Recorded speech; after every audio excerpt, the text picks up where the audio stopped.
예레미야서 52장을 보겠습니다. 선지자 예레미야의 예언은 51장에서 마감되었습니다. 51장 마지막 절을 보면 바벨론이 나의 재앙 내림을 인하여 이같이 침륜하고 다시 일어나지 못하리니 그들이 쇠퇴하리라 하니라. 예레미야의 말이 이에 마치니라 라고 끝맺고 있습니다. 52장은 예레미야의 예언을 대필한 바룩이 열왕기하 24장 18절에서 25장 30절까지의 내용을 첨가하여 예레미야서를 완성하였습니다. 바룩이 이렇게 한 이유는 예레미야가 선포한 유다를 향한 심판 경고가 그대로 성취되었음을 밝히므로 유다 회복에 대한 예언 역시 그대로 성취될 것임을 확정하고자 하였고, 아울러 하나님이 주신 예언은 모두 반드시 이루어진다는 것을 강조하려는 것입니다. 바룩 역시 성령의 감동하심을 받아서 이같이 부록을 기록하는 것입니다. 1절 한 절을 함께 읽겠습니다. 시드기야가 위에 나아갈 때 나이 21세라. 예루살렘에서 11년을 치리하니라. 그 모친의 이름은 하무달이라.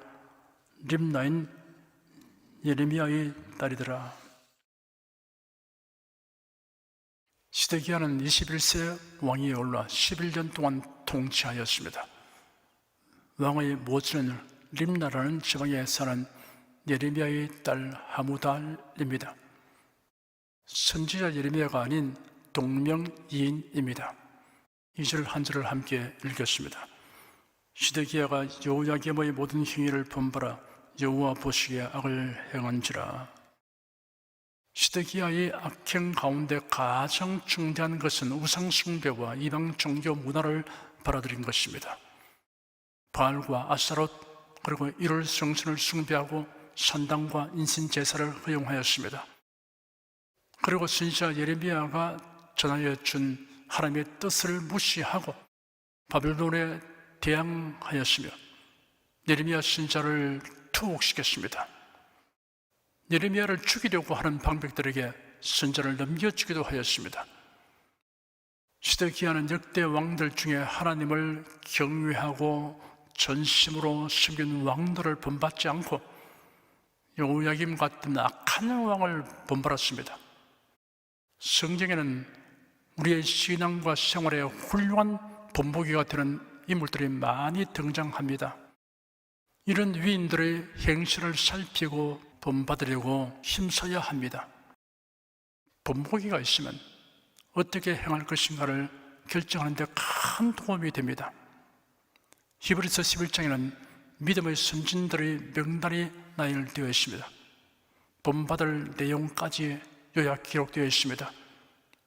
자세히 알려고 하면 관련된 기록들을 성경에서 찾아볼 수 있습니다. 교회 생활, 신앙생활을 잘하는 사람의 특징이 있습니다. 첫째는 교역자와 교인들 중에서 모범적인 사람들을 본보기로 삼습니다. 둘째는 그릇되게 행하는 사람을 보면 거울과 경계로 삼습니다. 대체로 사람은 좋은 행실보다 나쁜 행실에 쉽게 물드는 경향이 있습니다. 하나님의 사랑과 인정을 받기 원하는 마음이 간절하면 나쁜 행실에 물들지 않습니다. 3절에서 6절까지 함께 읽겠습니다. 여호와께서 예루살렘과 유다를 진노하심이 그들을 그 앞에서 쫓아내시기까지 이르렀더라. 시드기야가 바벨론 왕을 배반하며 시드기야 9년 10월 10일에 바벨론 왕 느부갓네살이 그 모든 군대를 거느리고 예루살렘을 치러 올라와서 그 성을 대하여 전을 치고 4년으로 흉벽을 쌓으며 성인 시드기야 왕 11년까지 애워싸였더니 그 4월 9일에 성중의 기근이 심하여 그 땅 백성의 식물이 진하였더라. 하나님은 바벨론 나라를 강성하게 하여 타락한 유다 백성뿐 유다 나라를 괴롭히고 우상 숭배와 세속화 영향을 미치는 나라들을 징벌하려고 작정하셨습니다. 그러나 유다 백성들에게는 회개시켜 보호하려고 하였으며 고통을 경감시키려고 하였습니다. 그래야 선자를 보내어 바빌론에 대하여 어떤 자세를 취할 것인가를 알리게 하신 것입니다. 그러나 시드기야 왕은 이러한 하나님의 권고를 배격하였습니다.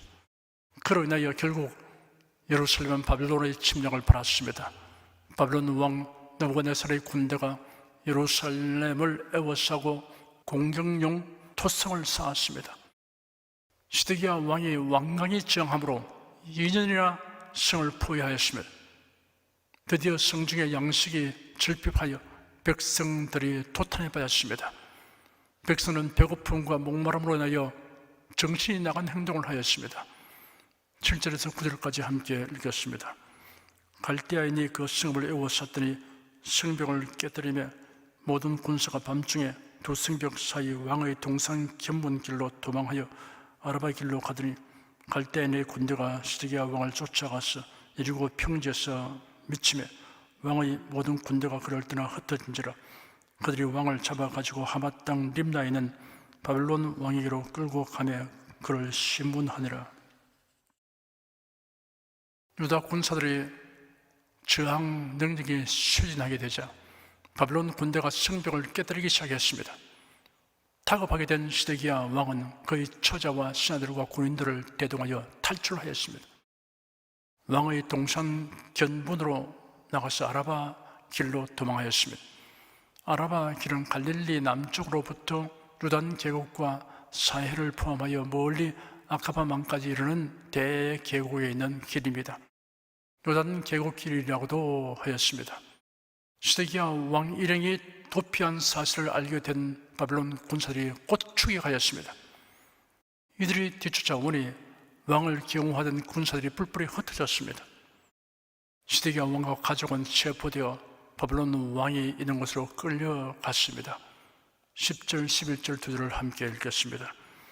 바벨론 왕이 시드기야의 아들들을 그의 목전에서 죽이고 또 림나에서 유다의 모든 방백을 죽이며 시드기야의 두 눈을 빼고 사슬로 결박하여 바벨론으로 끌어다가 그 죽는 날까지 오게 두었더라.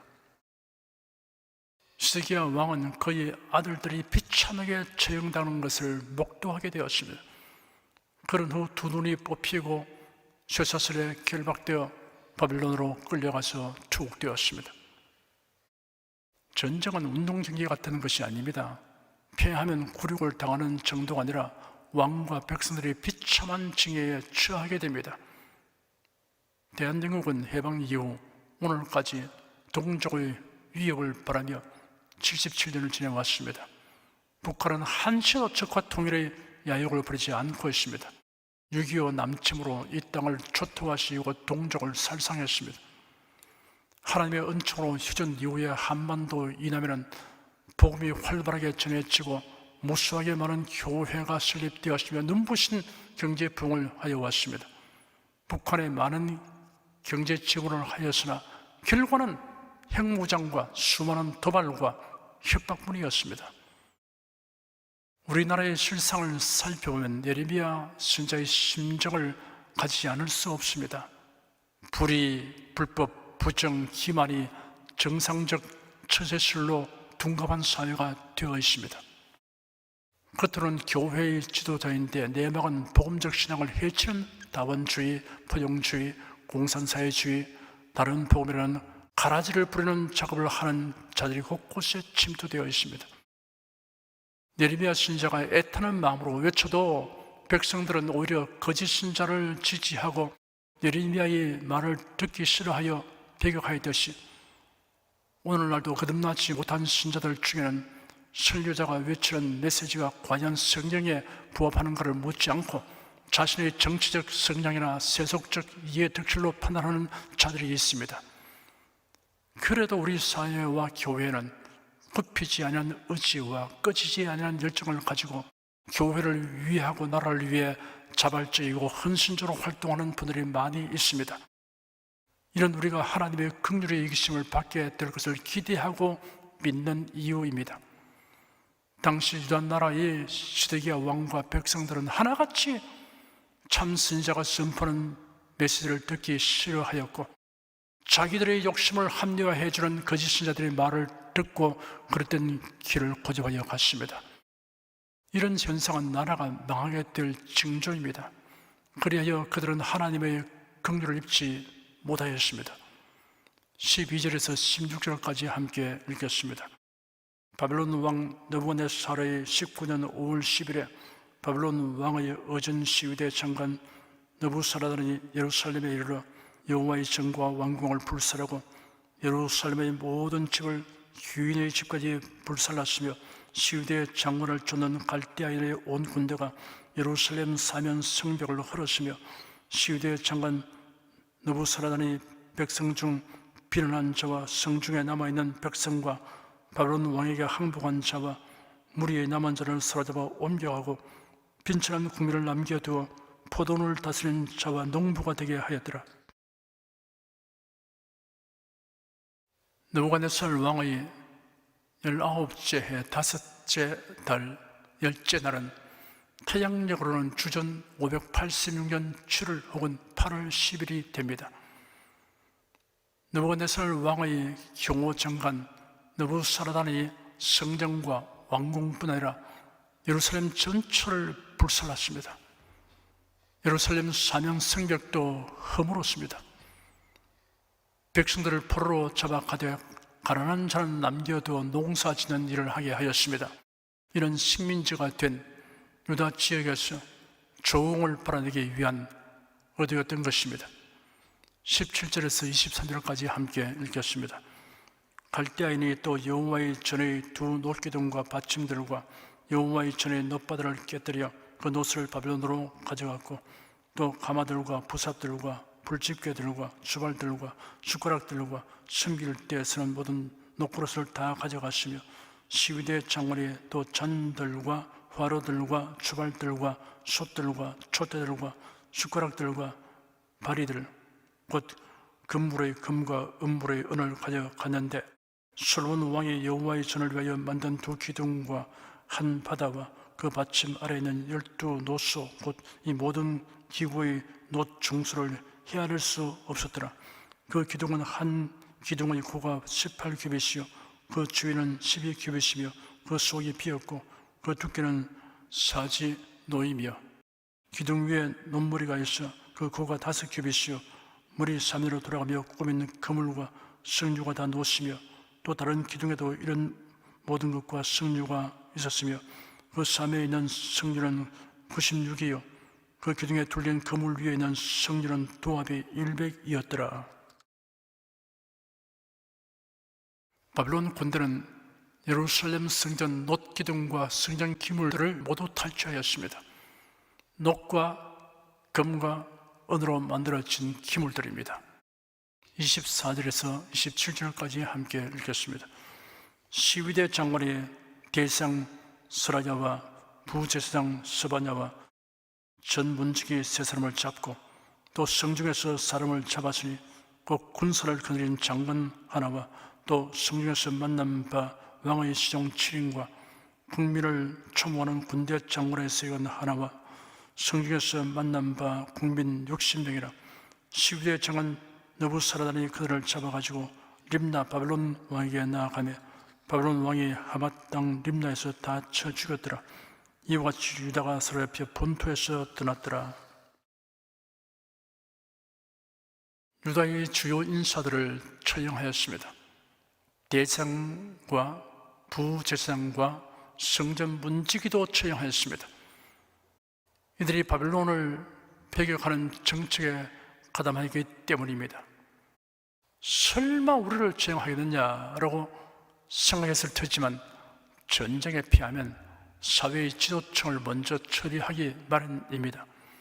28절에서 30절까지 함께 읽겠습니다. 느부갓네살이 사로잡아 옮긴 백성이 이러하니라. 제7년에 유다인이 3023이요 느부갓네살이 18년에 예루살렘에서 사로잡아 옮긴 자가 832인이요 느부갓네살의 23년에 시위대 장관 느부사라단이 사로잡아 옮긴 유다인이 745인이니 그 총수가 4600인이었더라. 느부갓네살 왕은 여러 차례에 걸쳐 유다 사람들을 사로잡아 바벨론으로 옮겼습니다. 31절에서 34절까지 함께 읽겠습니다. 유다왕 여호야긴이 사로잡혀 간 지 37년, 곧 바빌론 왕 에윌므로닥의 즉위 원년 12월 25일에 그가 유다왕 여호야긴을 옥에서 내어놓아 그 머리를 들게 하고 그에게 선히 말하고 그의 위를 그와 함께 바빌론에 있는 왕들의 위보다 높이고 그 죄수의 의복을 바꾸게 하고 그 일평생에 항상 왕의 앞에서 먹게 하였으며 그의 쓸 것은 날마다 바빌론 왕에게서 받는 정수가 있어서 죽는 날까지 곧 종신토록 끊이지 아니하였더라. 예루살렘이 함락된 지 25년이 지난 주전 561년경에 유다 제19대 왕이었던 여호야긴이 바빌론의 감옥에 구금된 상태에서 풀려났습니다. 여호야긴 왕은 다윗의 정통성을 따라 합법적으로 유다의 왕위에 오른 마지막 인물입니다. 여호야긴은 주전 597년 즉위 3개월 만에 바빌론에 포로되어 갔습니다. 그가 잡혀간 지 37년에 느부갓네살 왕이 통치 44년 만에 죽고 그의 아들 에윌므로닥이 즉위한 제1년인 주전 561년입니다. 에윌므로닥은 포로된 자들을 선대하였습니다. 감옥살이하고 있는 여호야긴을 석방했을 뿐 아니라 다른 왕들보다 후대하였습니다. 이 왕들 역시 각국에서 포로되어 끌려온 자들입니다. 죄수의 옷을 벗기고 새 옷을 입혀 주었습니다. 왕이 제공하는 식탁에서 먹게 하였습니다. 식량과 생필품들을 배급해 주었습니다. 하나님은 아브라함을 선민의 조상으로 택하셨습니다. 그리고 그 후손인 이스라엘 백성들에게 모세와 선지자들을 통해 수많은 명령과 약속을 하셨습니다. 이러한 하나님의 명령과 약속은 상방의 합의로 된 것이 아닙니다. 절대 주권자이신 하나님의 일방적인 명령이며 약속입니다. 그 명령과 약속은 믿고 순종하면 그대로 이루어지게 됩니다. 놀라운 특권이며 복입니다. 그런데 이스라엘은 이처럼 큰 특권을 경홀히 여겼습니다. 그리함으로써 징벌을 받았습니다. 하지만 아브라함과 그의 후손을 통해 메시아를 보내신다는 약속은 무슨 일이 있어도 이루어질 것이므로 이스라엘 자손은 멸절되지 않습니다. 그러므로 이스라엘 자손들이 범죄하고 온갖 환난을 당하여도 그들을 중에는 일부는 경건한 자들이 있고 회개하는 자들이 있어서 명맥을 이어나갔습니다. 이런 자들을 가리켜 승인은 남은 자라고 지칭하였습니다. 하나님은 남은 자들을 통하여 나라를 회복하게 하시고 후손을 번성케 하셔서 언약하신 대로 결국 아브라함과 다윗의 혈통을 통하여 메시아가 사람의 모양으로 세상에 임하게 하셨습니다. 사람과 사람의 언약은 파기하는 일이 일어날 수 있습니다. 하나님의 언약은 언약 당사자인 사람이 어기는 일이 있을지라도 하나님은 결코 어기지 않습니다. 이는 예레미야서의 결론입니다. 그러므로 그리스도 안에서 하나님의 명령과 언약을 바른 성도가 된 사람은 참으로 행복자입니다. 기도하겠습니다. 오늘로서 예레미야서 전장을 우리가 다 상고하였습니다. 성령께서 우리에게 말씀을 사모하는 열심을 주시고 신령한 지식과 지혜를 얻게 하여 주시니 감사합니다. 나라의 흥망성쇠는 하나님의 주권과 섭리로 된다는 것과 우상을 멀리하고 참되신 하나님만을 섬기며 하나님의 뜻과 성품에 합당하게 살아가라는 가르침을 명심합니다. 하나님이 말씀하신 예언은 반드시 성취되므로 예언의 성취를 알려주는 징조들을 살피면서 경각심을 가지고 또한 소망 가운데 살도록 성령께서 우리를 붙들어 주시고 인도하여 주시옵소서. 주 예수 그리스도 이름으로 기도드립니다. 아멘.